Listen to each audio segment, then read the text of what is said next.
Assalamualaikum warahmatullahi wabarakatuh. Alhamdulillah, alhamdulillahilladzi hadana lihada wa ma kunna linahtadiya laula an hadana Allah. Asyhadu an la ilaha illallah wa asyhadu anna Muhammadar Rasulullah.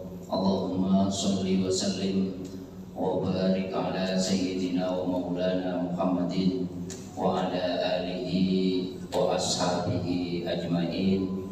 Rabbi shrah li sadri wa yassir li amri wa hlul 'uqdatam min lisani yafqahu qawli. Rabbana hab lana istiqdadan kamilan liqabuli faidikal aqdas amma ba'du.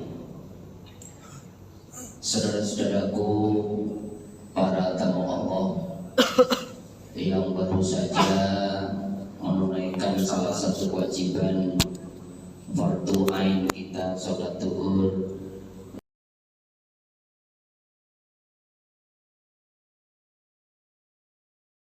Kali taklim kita pada siang hari ini dengan mengucap syukur kehadirat Allah Subhanahu wa taala atas segala karunia, atas segala limpahan nikmat, atas segala kemudahan dan pertolongan Allah. Semoga dengan syukur yang senantiasa kita haturkan kehadirat Allah, Allah akan senantiasa jaga nikmat dan karunia yang Allah telah titipkan kepada kita. Dan semoga dengan syukur yang kita panjatkan, la in syakartum la azidannakum, Allah akan tambahkan nikmat dan karunia serta rahmatnya yang lebih banyak lagi kepada kita semua. Amin. Amin ya rabbal alamin.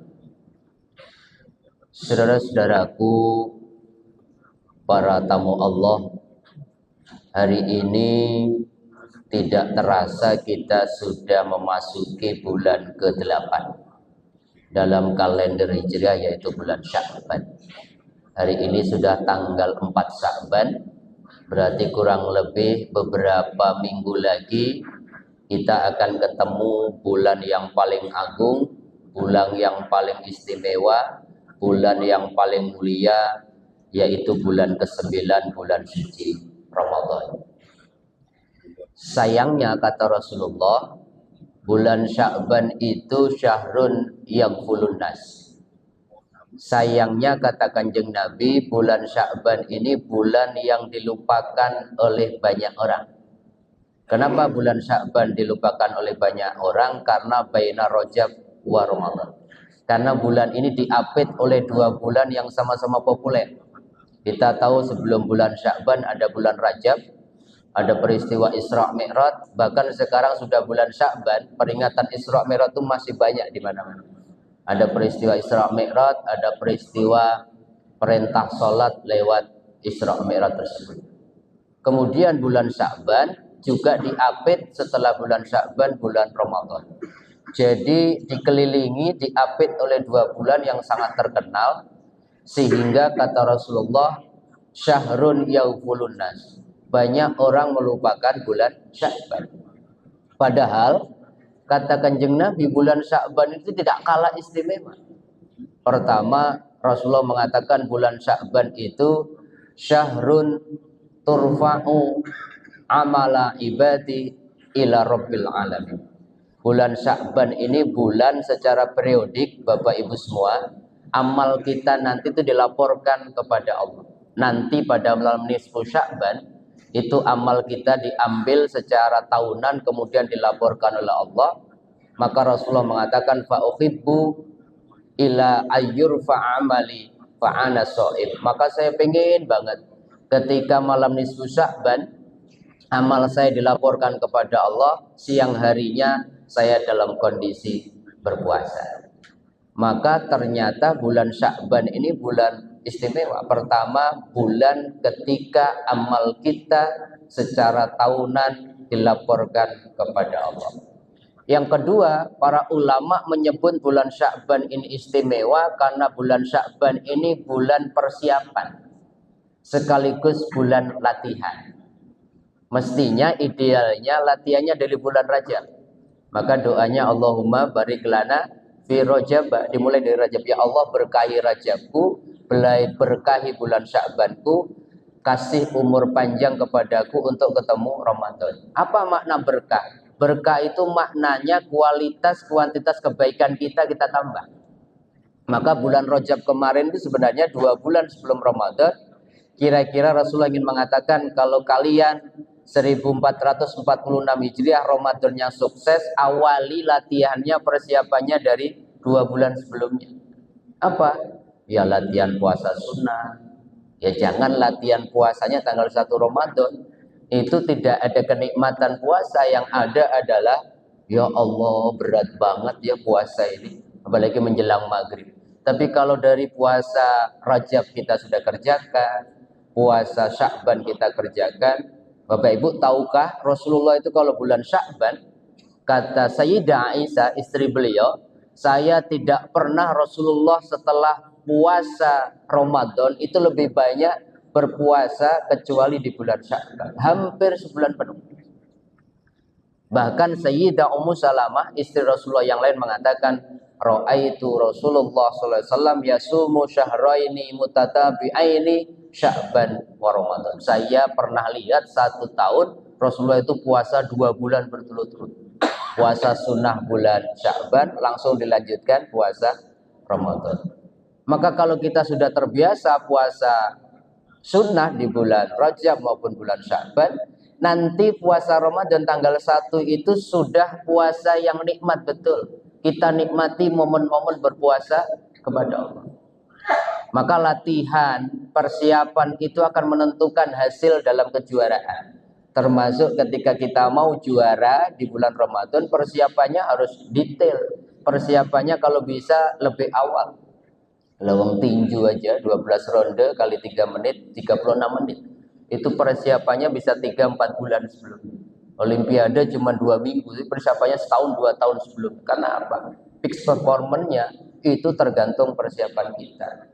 Tapi kalau kita Ramadan, kita awali ya malam 1 Ramadan, ya yang kita lakukan biasanya ya Allah, keluhan demi keluhan. Ayo seminggu lagi Ramadan nggak bisa makan loh nanti.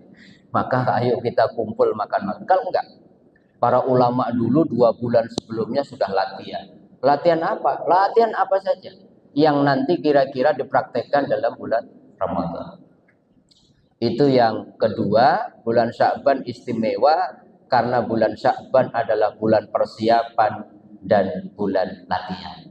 Maka para ulama mengatakan begini, Syahrul Rajab Syahrul Zar'i wa Syahrul Sya'ban Syahrul Suqyiz Zar'i wa Syahrul Ramadan Syahrul Hasadiz Zar'i. Bulan Rajab itu bulan kita mulai menanam kebaikan-kebaikan kita. Bulan Sya'ban itu mestinya saat kita memupuk, menyirami kebaikan-kebaikan yang sudah mulai kita rintis di bulan Rajab. Dan bulan Ramadan saatnya memanen buah dari apa yang sudah kita tanam dari bulan Rajab dan bulan Sya'ban. Para ulama kemudian mengatakan, bagaimana mungkin kalian bisa menikmati Ramadanmu sementara engkau nggak pernah menanam kebaikan di bulan Rajab, di bulan Sya'ban. Maka masih ada kurang lebih berapa itu? Kalau Muhammadiyah sudah menentukan tanggal 1 Maret, sekarang tanggal 3, berarti kurang lebih ada 25 hari lagi. Kita yuk, karena Rajabnya sudah lewat, bulan Sya'ban kita jadikan bulan menanam sekaligus menyirami, memupuk apa saja kebaikan yang sudah mulai kita rintis, kita istiqomahkan. Nanti di bulan Ramadan hasilnya, buahnya, kenikmatannya, khidmatnya, khusyuknya sudah kita rasakan. Yang kedua. Yang ketiga, para ulama mensepakati di bulan Sya'ban inilah surat Al-Ahzab ayat 56 yang berisi tentang perintah Allah untuk bersalawat kepada Rasulullah itu diturunkan. Innallaha wa malaikatahu yusholluna 'alan nabi ya ayyuhalladzina amanu shollu 'alaihi wasallimu taslima. Imam Syekh Alwi Al-Maliki mengatakan ayat ini turun pada tahun 2 Hijriah pada bulan Sya'ban. Maka di bulan lain kita disuruh baca sholawat, tapi di bulan Sya'ban kita disuruh meningkatkan kualitas sholawat kita baik secara hitungan maupun kualitasnya. Maka Rasulullah mengatakan Sya'banu syahri wa Ramadanu syahrullah Sya'ban ini kata Kanjeng Nabi bulanku. Oh ternyata kenapa kok disebut bulanku? Kata Ibnu Hajar al-Asqalani dalam Fathul Barinya mengatakan ternyata karena di bulan Sya'ban ini perintah bersolawat diturunkan pertama kali kepada kita umatnya. Maka istimewa betul bulan Sya'ban ini. Yang keempat, ternyata bulan Sya'ban ini juga bulan ketika kita diberi anugerah dulu. Bapak Ibu semua, kita ini pernah sholat kiblatnya ke Masjidil Aqsa 17 bulan. Maka para ulama, maka sahabat dan Nabi kemudian agak bersedih karena terus dibully sama orang-orang Yahudi dan Nasrani. Katanya Islam agama sempurna, kok kiblatnya ngikut kiblat kita di Masjidil Aqsa 17 bulan.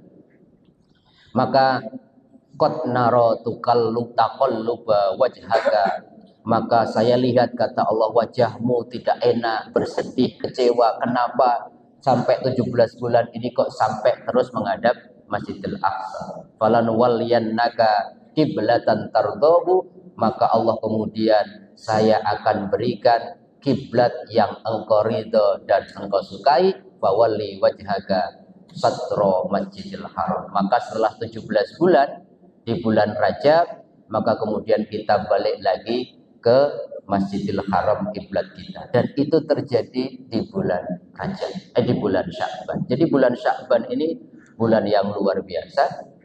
Bahkan dalam hadis yang lain Rasulullah mengatakan syahrul Sya'ban huwa syahrul qurra. Bulan Sya'ban itu bulan para pencinta Al-Qur'an. Di beberapa negara Timur Tengah, kalau orang-orang pencinta Al-Quran di bulan Sya'ban itu digambarkan meninggalkan kegiatan yang lain kecuali murojaah.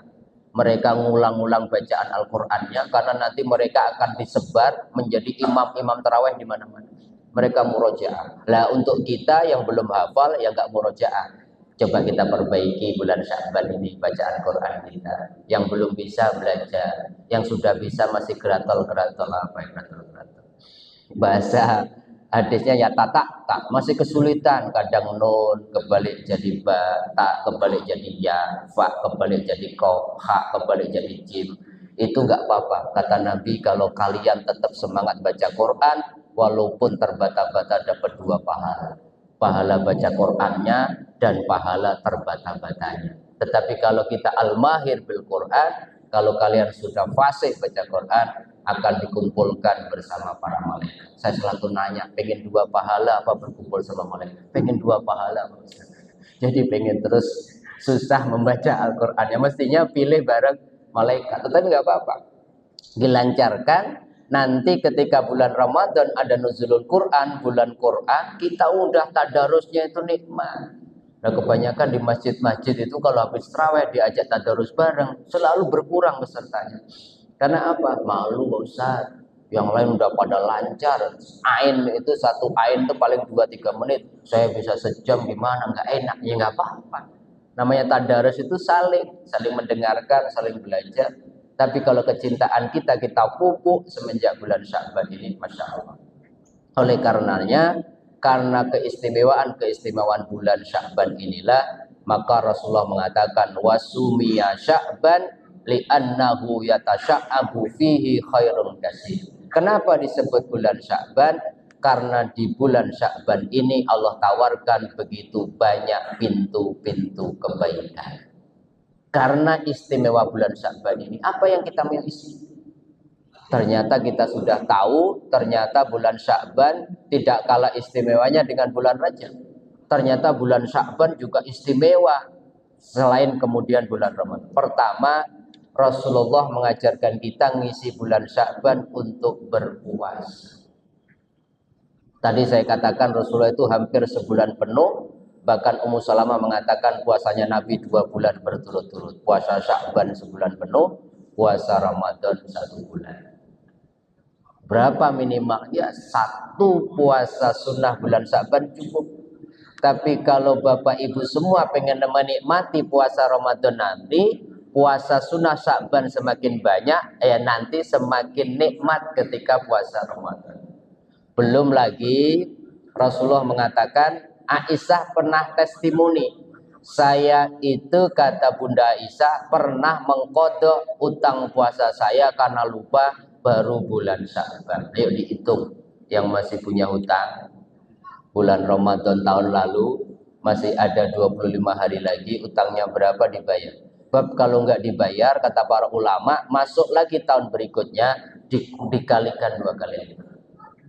Jadi misalkan kita punya utang 5 karena sakit atau karena bepergian, kok baru terbayar 2, berarti masih ada 3, berarti terakumulasi kita masih utang 6. Dikalikan 2. Untuk apa? Pembelajaran. Jangan meremehkan hutang kita sama manusia jadi uber-uber sama pinjol. Kemudian kalau hutang sama Allah disegerakan, sehingga nanti apa? Sehingga nanti kita bisa tenang menikmati puasa Ramadan kita. Para ulama memberikan gambaran indah tentang puasa Sya'ban. Para ulama mengatakan begini, puasa Sya'ban yang ada sebelum bulan Ramadan dan puasa Syawal 6 hari setelah Ramadan itu ibaratnya qobliyah dan ba'diyah sholat sunnah. Jadi kalau sholat fardu ada sebelum duhur, ada sesudah duhur. Kalau Ramadan puasa wajib ada sunnah Sya'ban, ada sunnah Syawal. Untuk apa? Sebenarnya untuk menutupi kekurangan-kekurangan yang kita lakukan ketika kita puasa Ramadan. Ramadan kita mungkin sudah puasa, nggak makan, nggak minum, tapi matanya belum berpuasa. Boleh jadi lisannya masih ghibah. Masih itu berarti berkurang. Maka kita punya cadangan nih puasa Sya'ban untuk menutupi kekurangan-kekurangan kita. Seperti kita sholat qobliyah duhur tadi dan ba'diyah duhur untuk menutupi kekurangan-kekurangan yang ada ketika kita melakukan puasa Ramadan yang wajib atau sholat yang wajib.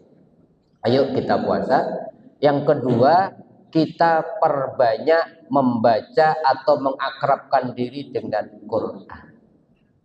Maka banyak digambarkan mereka nutup toko, bisnisnya berhenti, mereka fokus murojaah Al-Quran dan fokus mengakrabkan diri dengan Quran, sehingga nanti ketika Ramadan yang jadi imam salat taraweh biasanya kalau di Masjidil Haram, di Masjid Nabawi itu 1 malam 1 juz.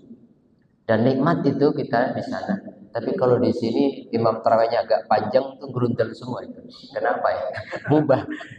Karena apa? Karena ternyata sebenarnya niat kita, fokus kita. Bahkan kalau orang-orang Arab, kenapa umroh itu mahal betul, ramenya seperti ramai bulan haji? Karena kalau orang Arab sendiri, umrohnya itu sebulan penuh itu ke Mekah. ART-nya orang-orang Indonesia itu dapat kesempatan itu bulan Ramadan libur. Karena diajak ke hotel bintang di Zam-Zam Tower itu, mereka full sebulan. Nggak kerja karena 11 bulan sudah cukup. Dan kita enggak, ya Allah, mintanya libur Ramadan. Nah, mereka betul-betul fokus Ramadan itu bulan ibadah. Semuanya dilipat gandakan. Bayangin kata Rasulullah, kalau bulan Ramadan yang wajib dikalikan 70, yang sunnah seperti amal yang wajib. Jadi istimewa. Orang berlomba-lomba. Dia tinggalkan semua pekerjaannya. 11 bulan cukup lah. Kemudian masa 1 bulan untuk Allah aja masih, kemudian ditawar-tawar. Taraweh pun kemudian nyari imam yang paling cepat.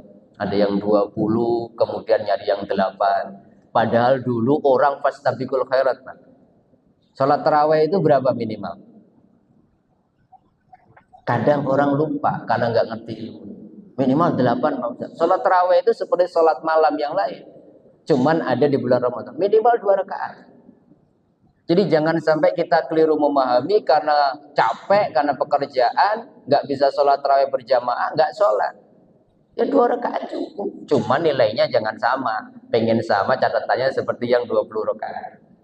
Dulu orang-orang di zaman Nabi, itu tarawih Nabi pernah 8 rakaat, tambah witir 3. Ada yang 20 rakaat. Orang-orang Madinah berapa rakaat?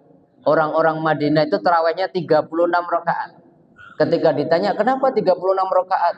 Kami pengen menyamai nilainya ibadahnya orang-orang Mekah. Kalau orang Mekah kan digambarkan satu kebaikan kita lakukan sholat 1 rakaat. Di Masjidil Haram itu dikalikan 100.000 kebaikan seperti di masjid yang lain. Oleh karenanya orang Madinah, ya mereka 20 rakaat, 8 rakaat cukup kalau dikalikan pahalanya. Kami kalikan sendiri kuantitasnya, sehingga orang Madinah itu kalau sholat taraweh dulu, itu 36 rakaat. Bahkan salah satu imam, itu sholat tarawehnya 40 rakaat. Sholat taraweh itu nggak terbatas. Bapak lagi semangat-semangatnya, 10 hari terakhir, lagi dinasnya lagi off, wah saya 60 rakaat, nggak ada masalah. Asal nanti ganjilnya, witirnya diakhiri dengan yang ganjil. Kebayang nggak kemudian habis sholat isya kita diajak 8 rakaat, 20 rakaat atau 30 rakaat. Kalau di bulan Rajab dan bulan Sya'ban nggak biasa sholat sunnah. Gimana kesannya sholat taraweh? Capek habis itu saya pincet refleksi. Karena apa? Persiapannya, latihannya nggak ada. Seperti karena punya sepeda baru, diajak teman-temannya sepedaan, hari pertama langsung 20 kilo. Kira-kira minggu depan diajak lagi mau nggak? Enggak lah, nggak ada nikmat-nikmatnya. Itulah kenapa persiapan latihan di bulan Rajab sama Sya'ban ini penting, agar kenikmatan kita rasakan ketika memasuki bulan Ramadan. Itu yang kedua. Yang ketiga, para ulama menganjurkan kita meningkatkan kualitas serta kuantitas amal soleh secara umum di bulan Sya'ban. Pak, Ibu semuanya, ayo kita tingkatkan. Sedekahnya mulai dilatih. Jangan nunggu nanti bulan Ramadan itu bulan sedekah. Nabi itu ahli sedekah. Memang Nabi kalau bulan Ramadan sedekahnya lebih giat lagi. Tapi diawali sekarang. Tadarusnya jangan dimulai 1 Ramadan, mulai hari ini. Sholat sunnahnya mulai dilatih, sedekahnya mulai dikerjakan. Apalagi apa saja kebaikan-kebaikan yang kita lakukan. Iktikafnya jangan nunggu nanti 10 hari terakhir, mulai hari ini iktikaf. Kalau kita punya waktu luang, Pak Ustadz, Senin sampai Jumat dinas, kan weekend ada, weekend punya agenda yang lain, agendakan. Habluminanasnya full, ayo agendakan habluminallah. Kita itu punya momen-momen khusus bareng Allah kecuali sholat. Sholat itu kan momen khusus, kalau nggak dipaksa kita jangan-jangan nggak pernah punya momen khusus sama Allah. Itu pun ketika sholat masih ngomongin, masih mikirin habluminanas. Sama Allah saja masih pikirannya kemana-mana. Biasakan untuk khidmat khusyuk nikmat bareng Allah, zikir, sholat malam, iktikaf. Ini kalau nggak dilatih, diajak 10 hari terakhir juga repot. Bahkan di satu masjid di Palem Semi Karawaci itu sudah 2 bulan terakhir, Pak, itu mereka mengadakan iktikaf dari awal Ramadan sampai akhir Ramadan. Bahkan di Tarhib Ramadan, seminggu sebelum Ramadan ketika mereka mengadakan acara, Bapak Ibu siapapun yang hadir, mulai Ramadan tahun ini nggak usah masak di rumah. Karena di masjid itu diadakan buka bersama, sahur bersama sebulan penuh. Dan itu ternyata reng-reng anggarannya itu ratusan juta, itu cuma 3-2 hari selesai. Ada yang nyumbang sapi 2, ada yang nyumbang kambing berapa, ada yang mendatangkan dari Lampung ketua DKM itu terong, jagung dan segala satu truk. Mereka mendirikan dapur umum untuk apa? Boleh jadi sholat tarawih kita nggak diterima, boleh jadi puasa kita berkurang, tapi kalau kita berkhidmat, menyediakan berbuka dan sahur buat banyak orang, kita dapat sharing pahala dari itu. Ada orang yang semangatnya yang di dapur umum, boleh jadi tarawihnya dia ngantuk-ngantuk, tetapi kemudian dia punya pahala jariah untuk membuat makan orang-orang sahur dan puasa dan berbuka itu. Ribuan orang, Pak. Masjidnya memang keren, 2 lantai, punya lift bagi yang sepuh, dan dari mana-mana, bukan hanya dari Karawang, terkenal masjid itu, dari Bekasi, dari Depok. Pokoknya kalau ibu-ibu harus ada surat dari keluarganya bahwa dia iktikaf, nanti lari jadi penampungan repot juga. Karena Masjid At-Taqwa namanya, di pinggir besar keluar tol Karawaci, dari situ 1 kilo. Saya sering ngisi kajian di situ. Majelis taklim ibu-ibunya saya juga tiap bulan di situ. Mereka punya lift, mereka punya kamar 2 standar hotel untuk ustadz-ustadzah. Kalau yang dari luar kota gitu, saya misalkan kemarin akhir Januari saya khutbah Jumat, saya tanya, Ustadz habis ini kemana? Saya asar ada acara sekitar sini. Udah istirahat aja. Udah istirahat aja di kamar. Standarnya luar biasa. Emang keren. Tidak ada parkir, tidak boleh ngasih uang karena semua outsourcing. Semuanya digaji. Tukang parkirnya digaji oleh masjid itu. Imamnya digaji. Dan imamnya Masya Allah. Bacaannya hafid semua. Dan ada 4 imam yang bergantian 5 waktu secara rutin bergantian. Maka tidak heran masjid itu selalu full, selalu begitu banyak orang hadir karena masjid itu pengurusnya cuma satu. Pengurus kalau pengen teman-teman yang jadi pengurus kalau pengen dimuliakan, kalau pengen kemudian disediakan semuanya nggak usah jadi pengurus. Pengurus itu tugasnya melayani. Kalau nggak mau melayani nggak usah. Gitu ya. Anda jadi orang jadi nggak usah jadi pengurus, kami yang melayani. Jadi itu Masya Allah saldonya selalu kosong.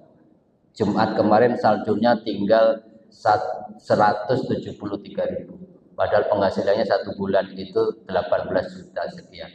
Jadi selalu dikembalikan kepada jamaah. Makan di situ disediakan kalau Jumat, semuanya AC-nya Masya Allah, karpetnya ala-ala Madinah. Jadi semuanya nikmat lah di situ. Kayak Jogokarian gitu di Jogja. Kalau DKM kasnya banyak, nah ada masalah.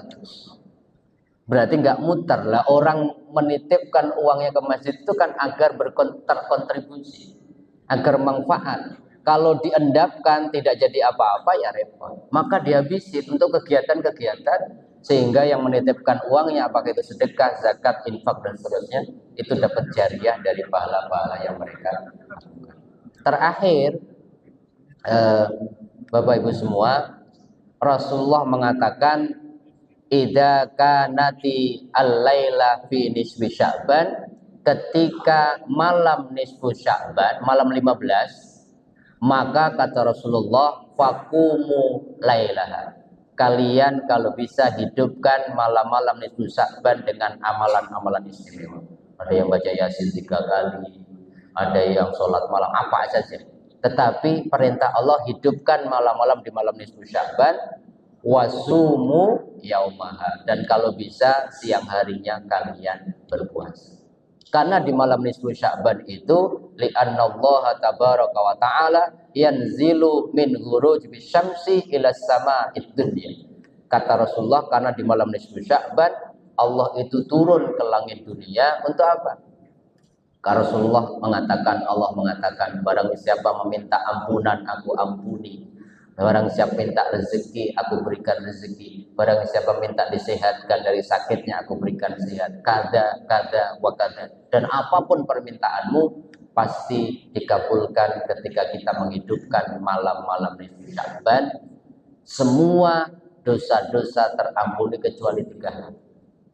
Illa li musyrikin, Allah enggak ngampuni kecuali 1 orang yang musyrik. Mudah-mudahan kita tidak lagi musyrik. Saya yakin Bapak Ibu gak nyembah berhala, gak nyembah keris, gak nyembah pohon besar, tapi hati-hati jangan nyembah HP. Jangan-jangan syirik kita itu kerisnya jadi HP, jadi ATM kita, jadi atasan kita. Kalau atasan manggil siapnya itu Masya Allah. Tapi kalau Allah hayalas sholat, yuk sholat, ayo sukses, tak dulu lah. Yang berarti Allah kita sandingkan sama atasan lebih penting atasan. Kalau kita berangkat kerja, HP-nya ketinggalan, balik nggak Pak? Karena kalau enggak, hidup kita nggak tenang. Padahal masih bersama Allah. Masya Allah, HP-nya tinggal 5% baterainya, hidupnya kayak mau mati. Cari ke sana kemari. Betapa kemudian hati-hati. Jangan-jangan kesyirikan kita Allah bandingkan dengan HP. Hidup saya ini, Bos. Semuanya ATM kita di HP, semuanya hati-hati. Kita kurangi jadi orang yang syirik. Syirik itu maknanya pokoknya siapapun yang menyandingkan Allah dengan selainnya dan Allah dinomor kesiankan, berarti kita cari tandingan buat Allah. Padahal falam yakul lahu kufuwan ahad. Enggak ada yang sebanding. Masa pencipta kita sandingkan dengan makhluk, dan kita lebih yakin sama makhluk dibandingkan Allah yang tidak pernah mengingkari janji. Ditawarin investasi 10% sebulan aja berbondong-bondong. Ternyata investasi bodong. Tapi Allah tawarkan 271 Al-Baqarah. Kalau kalian sedekah 700 kali, nggak banyak yang berminat itu. Padahal Allah janji tijaratan lan tabur. Kalau kita dagang sama Allah, menyumbang kepentingan Allah tidak akan pernah rugi. Yang kedua, siapa yang nggak diampuni? Au musahinin. Orang-orang yang suka dengki. Musahin itu juga disebut provokator. Dapat omongan sini, dibawa ke sini, biar semua orang kemudian bertengkar. Itu musyahin. Orang yang nggak bisa lihat orang itu rukun. SMS bahasanya. Senang melihat susah, susah melihat senang. Nah, kalau kita masih SMS, itu berarti kita dikecualikan dari orang-orang yang terampuni dosa di malam nisfu Sya'ban. Kebanyakan kita ini masih SMS. Senang kalau melihat temannya susah. Susah kalau melihat temannya senang. Istilah apa? Dengki. Mestinya kan SMS-nya kan nggak usah diganti. Senang melihat senang, susah melihat susah. Berarti hati kita sudah jernih. Dan yang terakhir, yang dikecualikan dari diampuni dosanya adalah auqati'ur rahimi, orang yang masih memutuskan tali silaturahmi. Ayo dicek, biasanya kalau sebelum Ramadan saling bermaafan.